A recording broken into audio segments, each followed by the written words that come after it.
Magandang araw mga kapanalig. Ito na naman po ang inyong maestro ang nagbabahagi ng mga orasyon. Ang orasyon naman na ito ay binabanggit ng 3 beses. Ito po ay gamot sa lahat ng uri ng sakit.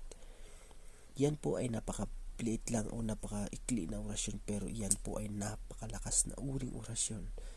Sana po ay makatulong sa mga nag-aaral ng lihim na karunungan at huwag ito gamitin sa masama, sapagkat ito ay sa mabuti lamang. Dahil kapag ito'y ginamit ninyo sa masama, ang orasyon na ito ay kayo ibabalikan ito, sapagkat yan ay buhay na salita. Sana po sa lahat ng mga nag-aaral ng mga lihim na karunungan, makatulong ito, at sa mga pagito lamang.